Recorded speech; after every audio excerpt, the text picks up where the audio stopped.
266장 찬송하고 예배 시작하도록 합니다. 찬송가 266장 주의 피로 이룬 샘물.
사도신경 하심으로 신앙 고백하도록 합니다. 나는 전능하신 아버지 하나님 천지의 창조주를 믿습니다. 나는 그의 유일하신 아들 우리 주 예수 그리스도를 믿습니다. 그는 성령으로 잉태되어 동정녀 마리아에게서 나시고 본디오 빌라도에게 고난을 받아 십자가에 못 박혀 죽으시고 장사된 지 사흘 만에 죽은 자 가운데서 다시 살아나셨으며 하늘에 오르시어 전능하신 아버지 하나님 우편에 앉아 계시다가 거기로부터 살아있는 자와 죽은 자를 심판하러 오십니다. 나는 성령을 믿으며 거룩한 공교회와 성도의 교제와 죄를 용서받는 것과 몸의 부활과 영생을 믿습니다. 사랑의 하나님 감사합니다. 오늘도 금요일 아침 이렇게 시작하게 하시니 감사를 드립니다. 우리의 삶이 곧 예배가 되게 하시고 기도가 되게 하시고 거룩한 그런 삶이 되게 하셔서 우리가 말하는 것, 이야기하는 것, 눈으로 보는 것, 우리가 행동하는 것 모든 것에 예수님의 인격을 갖춘 자들로서 세상 속에 실천을 통해서 전도하고 선교하는 그러한 모습이기를 기도해 봅니다. 오늘 하루도 온전히 주님께 의탁합니다. 주님의 돌보심과 동행하심이 있는 그러한 하루가 되게 하여 주시옵소서. 예수님의 이름으로 기도합나이다. 오늘 말씀은 마태복음 15장 1절에서 20절 말씀입니다. 마태복음 15장 1절에서 20절 생명의 삶 2월 19일 금요일 말씀입니다. 그때 바리새인과 서기관들이 예루살렘으로부터 예수께 나와 이르되 당신의 제자들이 어찌하여 장로들의 전통을 범하나이까? 떡 먹을 때에 손을 씻지 아니하나이다. 대답하여 이르시되 너희는 어찌하여 너희의 전통으로 하나님의 계명을 범하느냐? 하나님이 이르셨을 때 내 부모를 공경하라 하시고 또 아버지나 어머니를 비방하는 자는 반드시 죽임을 당하리라 하셨거늘 너희는 이르되 누구든지 아버지에게나 어머니에게 말하기를 내가 드려 유익하게 할 것이 하나님께 드림이 되었다고 하기만 하면 그 부모를 공경할 것이 없다 하여 너희의 전통으로 하나님의 말씀을 폐하는도다. 외식하는 자들아, 이사야가 너희에 관하여 잘 예언하였도다. 일렀으되 이 백성이 입술로는 나를 공경하되 마음은 내게서 멀도다. 사람의 계명으로 교훈을 삼아 가르치니 나를 헛되이 경배하는도다 하였느니라 하시고, 무리를 불러 이르시되 듣고 깨달으라. 입으로 들어가는 것이 사람을 더럽게 하는 것이 아니라 입에서 나오는 그것이 사람을 더럽게 하는 것이니라. 이에 제자들이 나와 이르되 바리새인들이 이 말씀을 듣고 걸림이 된 줄 아시나이까? 예수께서 대답하여 이르시되 심은 것마다 내 하늘 아버지께서 심으시지 않은 것은 뽑힐 것이니 그냥 두라. 그들은 맹인이 되어 맹인을 인도하는 자로다. 만일 맹인이 맹인을 인도하면 둘이 다 구덩이에 빠지리라 하시니, 베드로가 대답하여 이르되 이 비유를 우리에게 설명하여 주옵소서. 예수께서 이르시되 너희도 아직까지 깨달음이 없느냐? 입으로 들어가는 모든 것은 배로 들어가서 뒤로 내버려지는 줄 알지 못하느냐? 입에서 나오는 것들은 마음에서 나오나니 이것이야말로 사람을 더럽게 하느니라. 마음에서 나오는 것은 악한 생각과 살인과 간음과 음란과 도둑질과 거짓 증언과 비방이니 이런 것들이 사람을 더럽게 하는 것이요, 씻지 않은 손으로 먹는 것은 사람을 더럽게 하지 못하느니라. 아멘. 오늘 말씀 제목은 마음의 건강, 이렇게 한번 정해봤습니다. 마음의 건강함. 모든 질병은 의학자들도 마음에서 온다고 이야기를 합니다. 그 마음이 그렇게 중요한 것이죠. 그래서 예수님께서는 이 세상에 오셔서 겉모습으로만 하나님을 섬기는 모습들, 겉으로만 회칠한 무덤처럼 하나님을 섬기는 척하는 그들의 모습에 진정으로 마음으로 하나님께 드려라, 마음으로 하나님을 섬겨라, 이렇게 마음을 강조를 하십니다. 어떤 행위적인 바리새인들의, 사두개파나 바리새인들이나 유대인들의 그 모습이었다라고 한다 그러면, 이제는 그 마음속에 진실되어진 그 마음을 강조하시는 예수님, 그 마음의 건강을 강조하시는 예수님임을 봅니다. 1절에 보면 내용이 좀 오늘 많습니다. 바리새인과 서기관들이 예루살렘으로부터 예수께 나와서 당신들의 제자는 어찌해서 장로의 전통을 깨고 있느냐, 왜 떡 먹을 때에 손을 씻지 아니하냐, 이렇게 꼬투리를 잡습니다.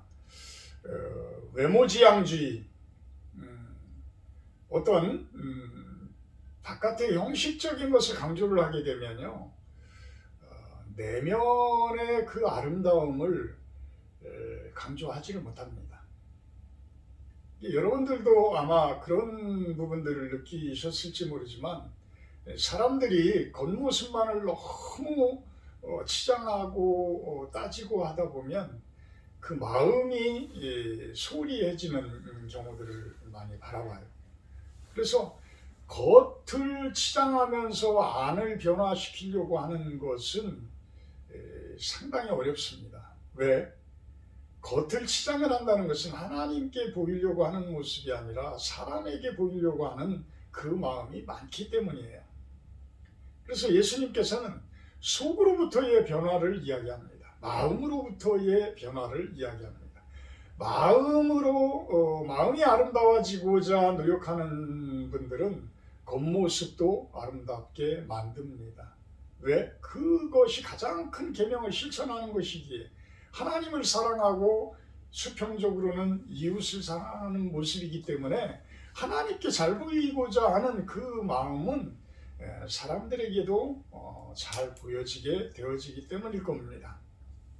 그래서 우리 성도님들 뿐만이 아니라 우리 자녀들에게도 그런 부분의 교육, 이런 부분들은 아주 중요하다고 봅니다. 그런데 지금 예수님께서 오셨던 그 시대의 바리새인들, 서기관들, 이런 유대인들은 장로의 전통이라는 것을 아주 강조를 했습니다. 이것이 무엇이냐면 사람의 계명이라는 구절에 보게 되면 사람의 계명으로 교훈을 삼아 가르쳤다. 이것은 나를 헛되이 경배하는 것이다 라고 이야기를 해요. 하나님의 계명을 제대로 만들어서 제대로 전통적으로 그 유지가 되어져 왔다라고 한다 그러면 그 부분에 대해서는 뭐라고 예수님께서 질책을 하실 이유가 없죠. 그런데 그 십계명에서 출발되어진 장로들의 전통이 많은 세대를 흘러오면서 사람의 전통으로 왜곡되어진, 사람의 계명으로 왜곡되어진 부분들이 섞여지게 되었다는 거죠. 이 사람은 완전합니까? 완전할 수가 없어요. 완전할 수가 없어요. 우리는 예수님이 재림하거나 우리가 소천해서 하나님을 만나러 가는 그 하나님 나라에 들어가는 그 모습이 아니고서는 완전할 수가 없어요. 그래서 아무리 똑똑한 신학자들이 만든 그러한 어떤 교리들 이런 것들도 결국은 오류가 있을 수밖에 없는 거죠. 오류가. 예전에 교황무호설이라는 그 가톨릭에서의 그 내용들을 보면 참 어지간했다라고 표현을 할 수밖에 없어요. 내내 사람인데 감정에 의해서 흔들릴 수 있고 감정에 의해서 노를 바랄 수도 있고 그게 교황의 모습인데 사람의 모습인데 그러니까 어떤 그 교황의 손을 잡고자 어떤 여인이 막 잡으려고 그러니까 화가 나가지고 그 교황이 팍 털어내는 그런 모습이 매스컴에도 나타나는 모습들을 보면서 저게 사람의 모습이지.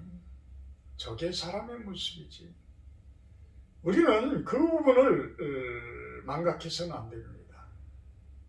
그러면 유대인들은 왜 그런 전통들을 만들어서 그렇게 힘들게 했을까요? 안식일 부분도 그렇고 여러 부분에 대해서 오히려 사람들에게 하나님의 말씀으로 인한 자유함을 주었던 것이 아니라 말씀에 의해서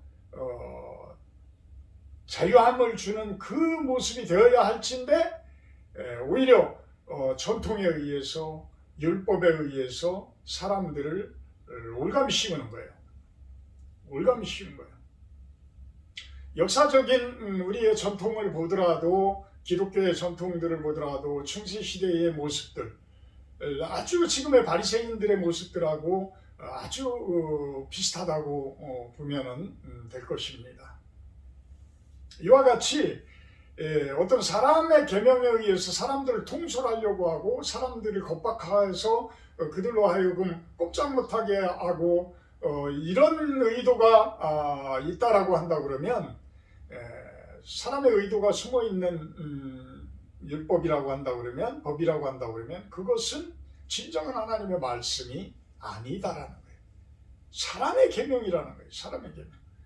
그래서 예를 들어서 어떤 것을 예수님께서 이야기를 합니까? 4절에 보면 4절 5절에 보면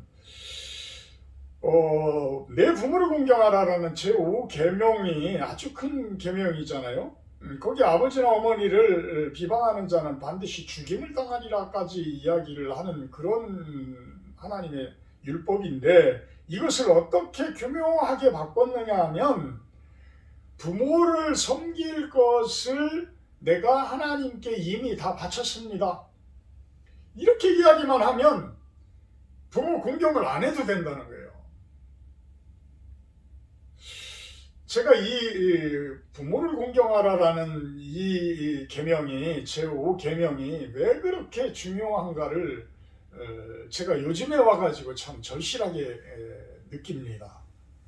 이 부분들이 참 중요한 것이 우리가 자녀들을 그만큼 키웠으면 자녀들은 당연히 노인이 되는 그 부모를 끝까지 봉양하고 책임질 의무가 있는 거예요. 그래서 이 제5 계명이 내 부모를 공경하라는 이 계명이 첫 계명이다라고까지 이야기를 예수님께서는 하시는 거죠. 사도 바울은 하시는 거죠. 그러니까 이러한 것이 왜 그렇게 중요할까? 부모를 공경하는 그 마음이 결국은 어른을 공경하고 하나님을 공경하고 이렇게 위로 그 자신의 윗사람들을 공경하는 그 기본이 되어진다는 거예요. 기본이. 참 요즘에는 이제는 점점 사람들이 잘 살면서 선진국으로 가면서 돈으로 모든 것들을 해결하려고 그래요. 그래서 이제는 예전에 없었던 요양원이라는 것들이 생겨나서 그곳에 모시게 되죠. 물론 그 요양원에서 잘 섬겨지고 또 요양원에 부모님을 모시더라도 우리들 마음속에 항상 부모님들 그리워하고 섬기려고 하는 그 마음들이 있다라고 그러면 예수님도 오케이 하실 겁니다. 지금 우리 이 아래 그 장종 전 이장님 때 같은 경우에는 104세까지 얼마 전까지 어르신을 모셨어요. 제가 여기 왔을 때 94시라고 하셨었는데 104시 될 때까지 그 아주머니는 모셨어요. 똥오줌 다 받아내고 똥오줌 다 치우면서까지 모셨어요. 요양시설에 좀 모시지 왜 그러십니까? 지금까지 모셨는데요. 참 좋으신 분들이에요. 얼마나 또 후손들은 다복한지 모릅니다.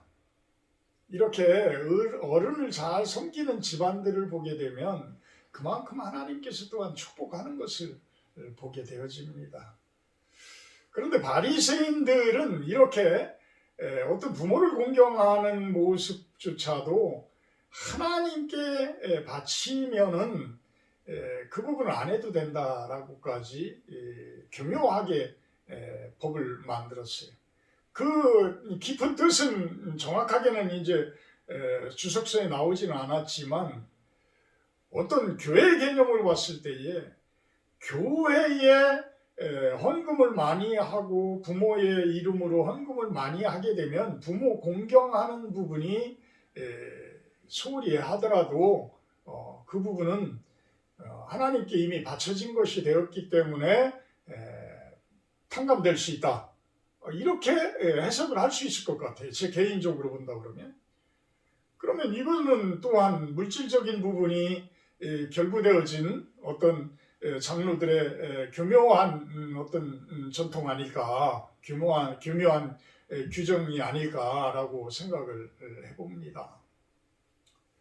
사람들이 하나님의 법을 해석을 한다는 부분에서 참 성령의 그 말씀하심, 성령의 그 감동을 가지고 그대로 주석이 되어져야 되고 해석이 되어져야 되는데 가끔은 이렇게 2% 부족하고 1% 부족한 이 부분들 때문에 오히려 하나님의 말씀의 계명을 하나님의 계명을 오히려 범하는 누를 범하게 되지 않나라고 봅니다.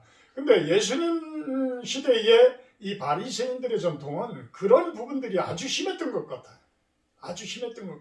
그러니까 예수님께서 그렇게 강력하게 바리새인들을 몰아붙이죠. 7절을 보게 되면 외식하는 자들아 이사야가 너희에 관하여 잘 예언하였도다. 잘 예언하였도다. 이 백성이 입술로는 나를 공경하되 마음은 내게서 멀도다. 사람의 계명으로 교훈을 삼아 가르치니 나를 헛되이 경배하는도다. 이렇게 한탄을 하십니다. 이사야 선지자가 이야기했다라는 것은 이미 벌써 몇백 년 전에 예수님께서 오시기 몇백 년 전의 이야기인데 그때부터 참 입술로는 공경하는 척하면서 마음은 내게서 멀도다. 예수님은 이 부분을 강조하는 거예요. 진정으로 중요한 것은 마음이 중요한 것이지 겉모습이 중요한 것이 아니다. 기도도 진정으로 마음으로 하는 기도가 중요한 것이지 중언부언하는 그 모습이 중요한 것이 아니다. 이런 모습인 거예요. 그러면서 사람의 계명을 만들어서 사람들을 자꾸만 자유함에서 올가매고 올가미 씌우고 이런 것들은 오히려 죄다. 그것은 사람의 계명이지 하나님의 계명이 아닌 것이다. 제대로 파악해라. 하나님의 계명은 마음에서 시작되는 계명이다. 마음에서 시작되는 계명이다. 사람의 계명은 사람의 목적이 숨어 있습니다. 사람의 계명은 사람의 목적이 숨어 있어요. 하나님의 계명은 하나님의 뜻이 숨어 있습니다. 그래서 문제가 되는 거예요. 그래서 문제가 되는 거예요. 하나님의 계명은 하나님의 뜻이 숨어 있고 사람의 계명은 사람의 뜻이 숨어 있어요. 사람의 목적이 숨어 있어요. 그래서 사람의 목적이 건실하고 건강하고 거룩한 그러한 모습이라면 하나님의 뜻이 될 수가 있지만 그 사람의 계명이 사람의 잘못되어진 목적이 숨어 있다라고 한다 그러면 그 부분은 오히려 하나님의 계명을 범하게 되어지는 죄가 되어지는 모습이 된다라는 것입니다. 10절부터는 그래서 입에서 나오는 부분들, 그 마음에서 나오는 부분들에 대해서 이야기를 쭉 해나가는데요. 14절을 보게 되면 그냥 두라. 그들은 맹인이 되어 맹인을 인도하는 자로다. 만일 맹인이 맹인을 인도하면 둘이 다 구덩이에 빠지리라. 13절에 예수께서 대답하여 이르시되 심은 것마다 내 하늘 아버지께서 심으시지 않은 것은 뽑힐 것이다. 이 세상은 하나님께서 창조해 놓으신 세상이기 때문에 또 예수님께서 오신 이후에 이 세상은 이미 하나님 나라가 시작되어진 세상으로 우리가 신학자들은 이야기를 하죠. 그래서 예수님께서는 세상 끝날까지 우리와 함께 하신다고 하셨기 때문에 우리들과 지금도 항상 동행하시는 예수님이에요. 함께 하시는 그러한 예수님이셔요. 그래서 지금 이 상황에서 예수님의 뜻에 합당하지 않고 하나님의 뜻에 합당하지 아니한 삶들을 살게 되면 나중에는 내 하늘 아버지께서 심으시지 않은 것을 다 뽑으시겠다라고 이야기합니다. 뽑아서 버리시겠다라고 이야기를 하는 거예요. 그러면서 그냥 두라라고 이야기를 합니다. 내버려 두라, 그냥 두라. 참 제가 무서운 말이라고 제가 무서운 말씀이라고 말씀을 드렸죠. 그냥 두는 것, 내버려 두는 것. 결국은 심판을 위해서 내버려 두는 것이고 심판을 위해서 그냥 두는 거예요. 그냥 두는 거예요. 그렇게 죄를 많이 짓고 그렇게 사람들을 힘들게 하고 그렇게 교회에 어긋난 길을 걷는데도 가만 놔두는 것은 하나님이 안 계셔서 가만 놔두는 것이 아니에요. 하나님이 없어서 그냥 두는 게 아니에요. 때가 되면 다 뽑히리라. 때가 되면 다 뽑아서 수월로 던져 넣을 것이고 불에 태울 것이고 이것이 복음의 내용들이에요. 우리는 그냥 다만 우리가 그들을 심판하고 우리가 그들을 판단하는 것은 우리에게 허용되어진 내용들이 아니에요. 그것은 주님께 맡기는 거예요. 심판의 권리는 주님에게 있어요. 하나님에게 있어요. 그분이 주권자이기 때문에 그분이 하시는 거예요. 우리는 다만 아무리 악한 자들이라도 아무리 우리를 힘들게 하는 원수들이라도 그들을 위해서 기도하는 것입니다. 기도하는 것입니다. 그래서 그냥 두라. 어찌 맹인이 맹인을 인도하겠느냐. 하나님의 말씀 앞에서 맹인인 자들, 영적인 맹인인 자들, 누구를 두고 이야기해요? 바리새인과 서기관들을 두고 이야기를 하고 있습니다. 그 바리새인이나 그 서기관들은 본인들이 영적인 맹인이라고 대답할까요? 전혀 안 합니다. 그들은 많은 것을 갖췄다라고 생각을 합니다. 하나님 앞에 충성되어진 사람들이라고 이야기를 합니다. 우리 목사님들, 선생님들, 더 적게 이야기하면 가정의 가장들, 참 중요한 분들입니다. 가정의 가장들, 선생님들, 목사님들, 정치인들, 왜 중요해요?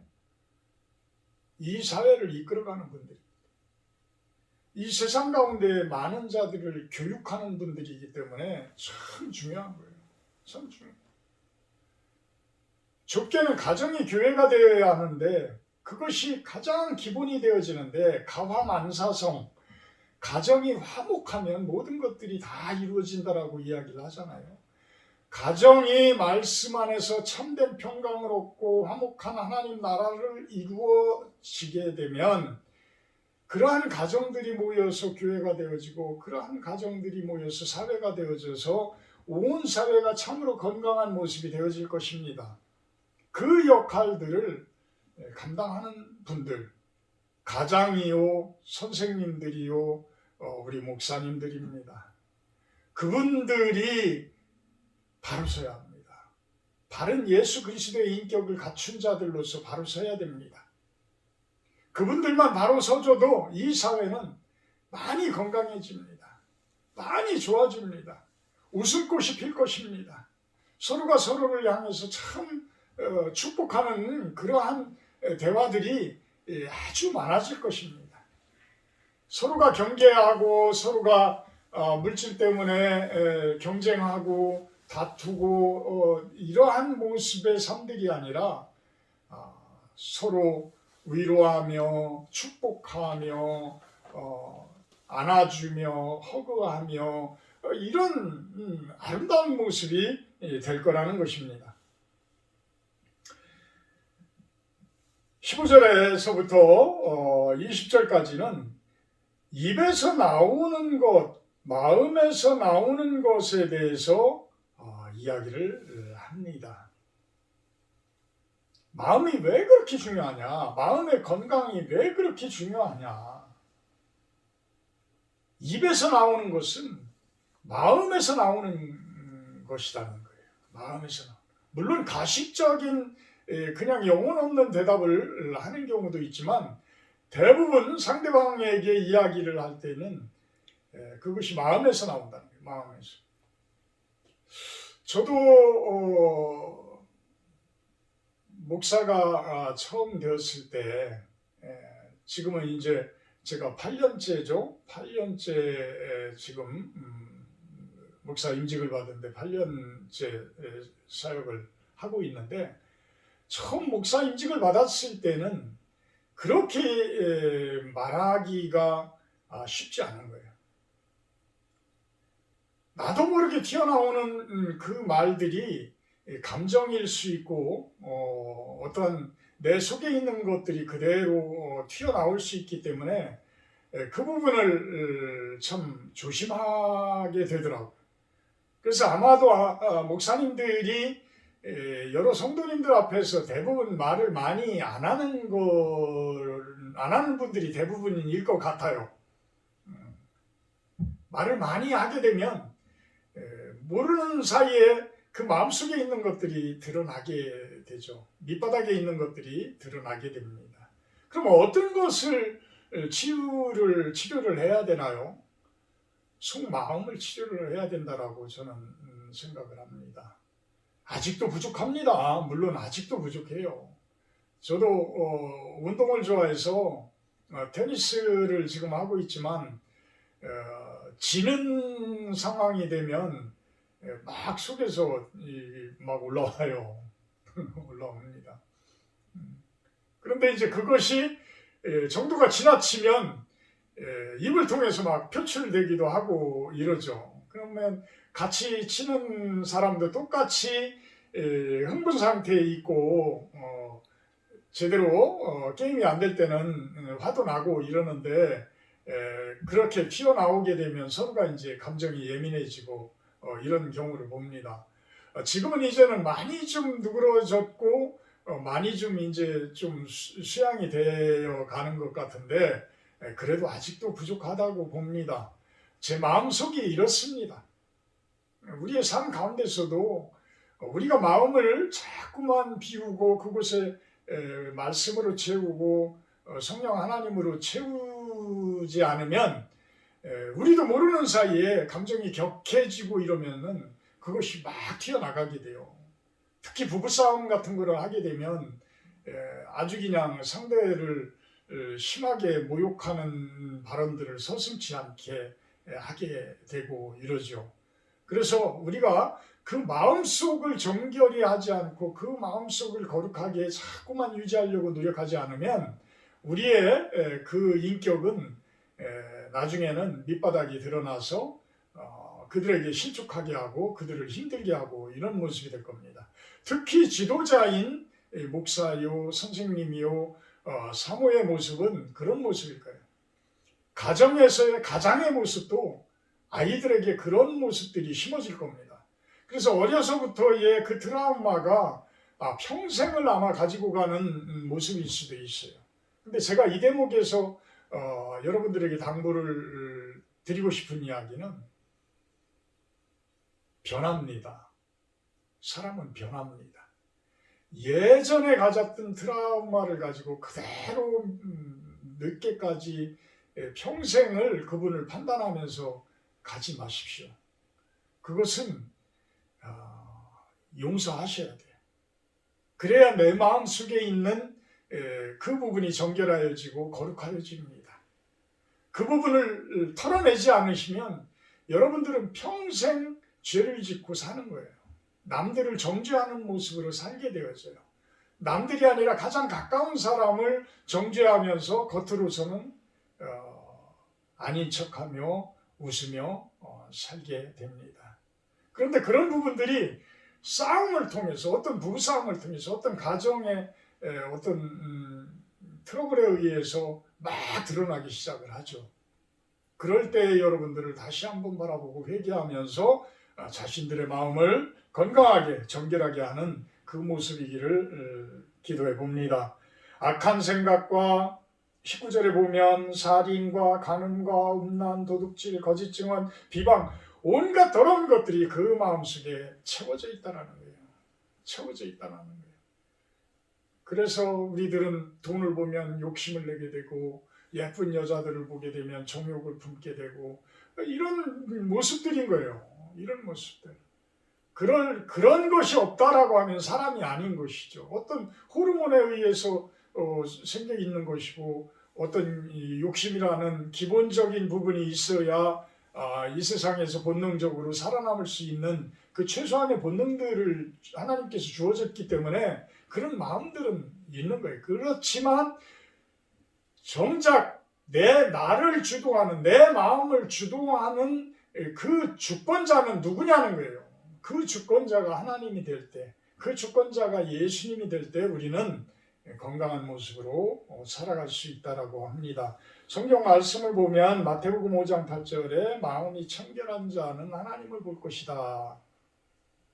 마음을 그 마음만큼 청결하게 유지하는 자들은 하나님을 볼 것이다 라고 이야기를 합니다. 여러분들도 하나님을 볼 수 있는 분들이 되기를 축원하고요. 레위기 19장 2절, 레위기 11장 45절, 내가 거룩하니 너희도 거룩할지니라. 내가 거룩하니 너희도 거룩할지니라. 내가 거룩해지기 위해서는 결국은 내 스스로 아무리 닦아도 한계가 있어요. 본능적인 부분이, 제가 말씀을 드렸잖아요. 본능적인 부분이 남아있기 때문에 닦아도 그 부분이 솟아납니다. 그러면 누가 주권자가 되어야 한다고요? 예수님이 주권자가 되어야 해요. 이 마음을 품을지니 예수 그리스도의 마음을 품으라. 예수 그리스도의 마음. 그 예수 그리스도의 마음은 뭐예요? 성령님이 내 안에 들어왔을 때에 내가 예수 그리스도의 마음으로 내 마음이 변화되어진 모습, 작은 예수의 모습으로 우리가 살아갈 때에 마음이 청결하여지고 거룩한 모습이 되어지고, 그런 모습이 될 때에 내 얼굴에서는 비록 작지만 작은 예수님의 얼굴이 드러나지 않을까라고 생각을 해봅니다. 기도합니다. 사랑의 하나님, 장로들의 전통에 의해서 나의 이데올로기에 의한 신학에 의해서 진정으로 하나님의 말씀을 바라보지 못하고 있는지 다시 한번 내 마음을 살피게 하시고 나의 신앙을 점검하는 그러한 기도가 있기를 소망을 해봅니다. 내 마음이 건강하여지고 내 안에 성령 하나님 들어오셔서 내 마음이 예수님의 그 마음이 되어지고 예수님에 의해서 저희가 세상 가운데에서 하나님의 일을 행하며 주님의 사역을 작지만 미흡하지만 행하는 모습으로, 실천하는 모습으로 오늘 하루도 살게 하여 주시옵소서. 감사드리며 예수님의 이름으로 기도하옵나이다. 하늘에 계신 우리 아버지여, 이름이 거룩히 여김을 받으시오며 나라 임하옵시며 뜻이 하늘에서 이룬 것 같이 땅에서도 이루어지이다. 오늘날 우리에게 일용할 양식을 주옵시고 우리가 우리에게 죄지은 자를 사하여 준 것 같이 우리의 죄를 사하여 주옵시고 우리를 시험에 들게 하지 마옵시고 다만 악에서 구하옵소서. 내게 나라와 권세와 영광이 아버지께 영원히 있사옵나이다. 아멘. 감사합니다. 오늘 기도는요, 우리 목사님들을 위해서 기도를 해주시고요, 선교사님들을 위해서 기도를 해주셨으면 좋겠습니다.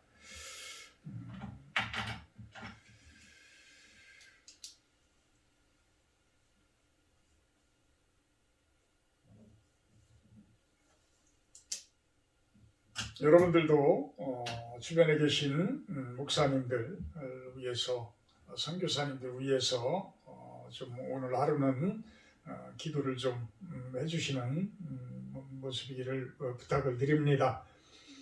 우리 교회는 우리 강영철 목사님 지금 광주로 청빙을 받아서 이렇게 가신 목사님입니다. 우리 실로원 교회가 세워질 때까지 많은 도움을 주셨던 목사님입니다. 우리 정양섭 목사님, 송영숙 사모님 옆에서 같이 운당 제1교회 지금 심화하시고 계시는 목사님입니다. 김석준 목사님 사모님 은퇴하신 목사님이고요. 우리 교회에 한동안 나오셨던 그런 분입니다. 이필교 목사님, 지금 저 아래 세월호가 있었던 그 동거차도라는 그 조그만 섬에서 사역을 하시는데 지금 뭐 한 20가구, 30가구 정도가 그 섬에 있다라고 합니다. 성도님들도 아마 많이 없고 그 외로운 섬에서 평생을 사역하고 계시는 분입니다. 우리 큰 교회 못지않은 사역을 하시는 분들이기 때문에 그분들을 위해서 기도해 주시고요. 우리 교회는 초교파로 저희가 하고 있지만 소속은 우리 장로교의 외신총회에 속해 있습니다. 그래서 우리 외신총회를 위해서 기도해 주시고 또 수도노회 소속입니다. 수도노회 목사님들을 위해서 기도를 해주셨으면 좋겠습니다. 우리 선교사님들은 홍성진 선교사님 아마존에서 지금 사역을 잘 하고 계십니다. 종종 그 풍토병에 걸려서 거의 막 사경을 헤맬 때도 있고 코로나19로 어떻게 코로나가 걸렸는지 안 걸렸는지도 모를 정도로 그렇게 어려운 시간을 보낸다고 합니다. 우리 김기남 선교사님 연해주 선교사님이고요. 배봉현 선교사님 연해주 선교사님입니다. 배봉현 선교사님 가정을 위해서 우리가 좀 기도를 좀 많이 해주시고요. 정준 선교사님 필리핀 선교사님이십니다. 또 피스랜드 미션이라는 PLM 제가 소속되어 있는 선교회인데 그 PLM을 위해서도 기도를 해주셨으면 좋겠습니다. 기도의 시간입니다.